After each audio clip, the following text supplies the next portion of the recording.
This is gonna be sort of a short video. Um, this is, as you can see by the video right here, it's related to murals, painting murals and artistry. In California, as of this year, 2026, I believe January. Uh, I have it right here. January 1st, 2026.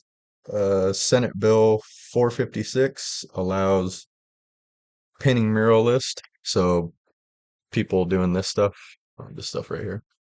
Well, maybe not this, but maybe some better art. Um, Allows them in California to provide painting services, painting murals, and become a painting contractor without having to get a license. So this creates a whole bunch of opportunities. I was actually a participant on these board meetings for the past several years trying to get this passed. So I was pretty excited to see it get passed and figured if I would do all these efforts to get it passed, I might as well make a video covering when the law was changed and provide it for muralists and some other contractors so they can know. Um, the law change was this year, so I went online and you can't really find much on it on YouTube. Um, Probably because it's so recent, probably because not a lot of people know that in California, all the laws, there's always laws being added. So, um, this is one of those things that turns the tide. It's good to see in California, um, regulations starting to get removed and opportunities given. Uh, I know in New York, I'm doing a study on this. They have similar restrictions on painting muralists. You have to get a license. And the effect of that is not only to restrict business and opportunity, but it's led to some of the graffiti issues in New York. Um, I have the data. I believe in 1990, the cost of graffiti was to the tune of 20 million cost to the state.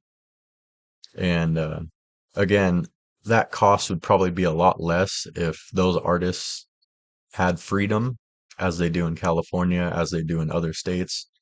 I speak on California. There's many other states like the state of Maine, uh, Texas, Ohio, Tennessee, Alabama. There's many states right now that a lot probably don't know, so that's why I'm giving this info that painting muralists are not required to be licensed and a whole variety of contractors. In the state of Maine, there is no licensing for contractors in general. So if you want to be a painting muralist up to a general contractor, up to a roofer, it's free bars. You know, there's no government body or licensing agency to stop you like there is in California. So that was an issue that I brought up and glad to see it changed. As you can see, this is a micro. I have little micro sheets. But if you go on the California contractor website, CSLB, Contractor State License Board, and you search up painting muralist exemptions, you'll be able to find the laws that I'm talking about. And they also passed, I was also behind getting that law changed too. They expanded the ability to work without a license for handyman in the state. And this was one that still needs work. The previous limit in California was $500 in labor and material, so you could not go over that limit for the total project unlicensed. The effect was that is it was restricting a whole bunch of jobs and making the housing inventory of the state old and dilapidated and So I urged for them to change that. They changed that, but they only changed it to $1,000. So while that $1,000 does provide a lot more opportunity, it's still pretty restrictive. I know now, beforehand, uh, that $500 limit, you couldn't do anything. I mean, by the time you total up the job material cost, you're already at that $500 limit. So the new $1,000 limit provides people maybe. So I'm in the industry, so I know it doesn't help people really who are doing whole installations like siding contractors, roofers, um, but it does help them in service jobs. So the roofers who otherwise couldn't get a license now could provide roofing services, small jobs and repairs, ridge cap repairs or gutter repairs. Um, Plumbing contractors who didn't want to get the license now could do handyman service. This is the good one. This is what eventually I'm going to go on the board meeting again and support that change that we made because for plumbers and electricians, this helps the state by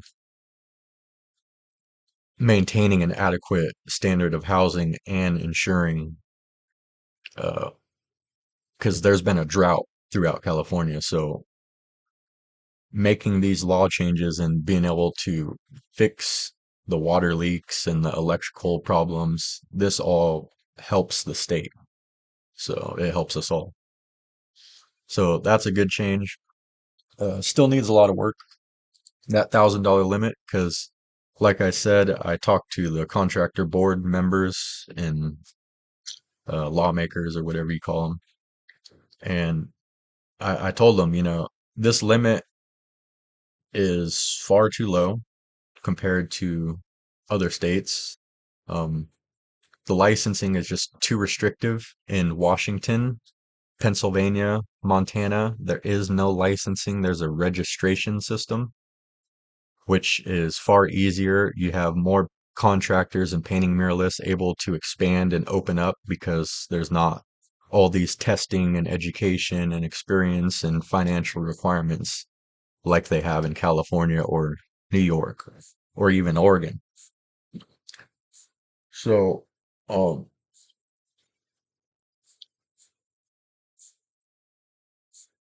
yeah, as I was saying, it's gotten out of hand. In Tennessee, the limit for unlicensed contracting was 25,000. They raised that limit to 50, Tennessee, yeah, 50,000 in Tennessee. In Alabama, it used to be 50,000. It's now $100,000. You could work on a construction project unlicensed. Um, North Carolina, they raised the limit from 25,000 to 45,000. A lot of states are moving in this direction. So I made that strong case to the California board and said, we need to stay on board with this national effort and making sure opportunities are provided. And they took it, and so I figured I would provide this opportunity and information. Uh, the issue,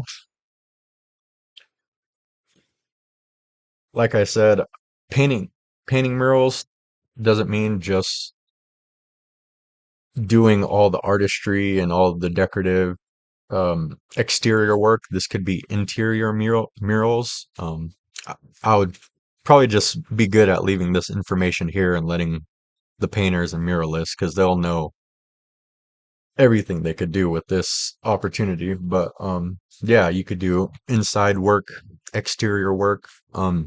You don't even really have to be a muralist. You could go as that muralist title and just paint and just put your signature and that be called. There's ways to work around that law, whereas you still have opportunity. And what else do I got to say? Okay. Um, the determining factor, this is where the determining factor on having whether you need the license or not, as it was if you were on a construction project, anything you install would be technically required to have a license. That isn't how it was, but that's how it was. So if you were a lawn lawn landscape maintenance guy who was just cutting grass, not installing any product or providing any service besides maintenance, you wouldn't need a license. You haven't had to require to hold a license in California, even before these laws. If you were a home inspector, again, who doesn't install anything, just does maintenance and inspections, you don't need a license. Um, an, in, an interior decorator, I'm pretty sure there's ways around the license if you yourself doesn't install the service but only designs. So there's still house cleaners. In California, you don't have to be licensed to be a house cleaner because you're not installing any service. You're not changing or altering a structure. That's kind of the definition they run by. So anytime a structure or building is altered, if it's below $1,000 as of now, you wouldn't need a license. But if it's over that limit, let's say you need a new roof, $20,000 usually is at 15, 10,000. You're gonna have to be licensed on that in California. And that's just how it is now. As the point of this video is I would strongly suggest contractors, muralists, and people who care about this topic of freedom and opportunity and ensuring this country, the United States, the so-called land of freedom, rightfully earns that title and maintains that title through being free. And we could do so by doing this and removing these laws and doing so in other states. That's my quick info for contractors for muralists.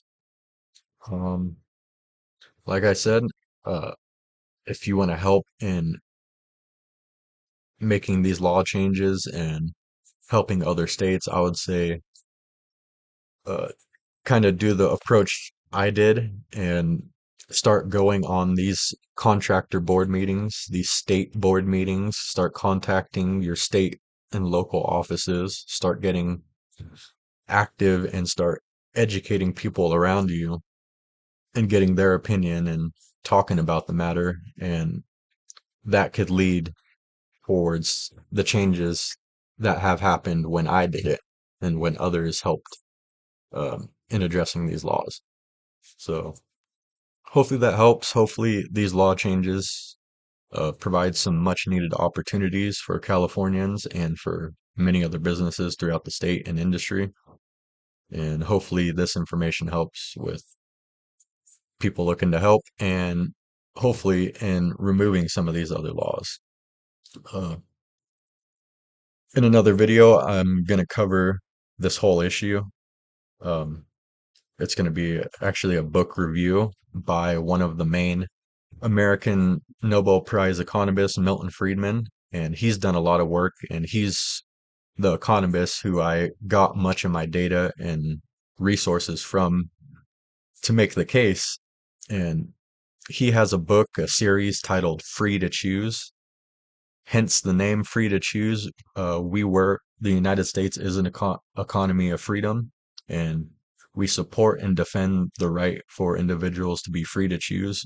But in recent years, because of regulations such as this, such as occupational licensing, that are new and which restrict opportunities, we are not a free country and not free to choose. So he has a good quote. Um, he does a lot of good work. He's actually wrote a lot of books In that book, Free to Choose, he actually talks on occupational licensing as a major detriment to the economy in recent years. It injures our freedoms and a whole bunch of other problems with that. But he generalizes where we're at by saying um, we are an overregulated, overtaxed, and overgoverned society and economy at the present. You can't become a painter or a lawyer or a plumber or a host of other jobs just because you want to. You need government permission now. So 100 years ago, time of Madison, Franklin, and Jefferson, you had those freedoms. Today you don't. So that's the case that he tries to warn us of. He said this is a false direction. We need to move away from these government regulations and back towards freedom. And if we do that, as we see here with licensing, uh, we get just that. We get more freedom, more opportunity, and a system that works. So I'll keep it there. The video's already pretty long. I got to go do some printing and send out some of this information to other states. So there's some other states like New York that are facing these licensing issues and uh, effects on the economy because they are overregulated. So uh, what I'm going to do right now is actually go print up one of those letters which I sent to the California board and see if I could get the same process going in New York and get some things going. Awesome. Thanks for watching, guys.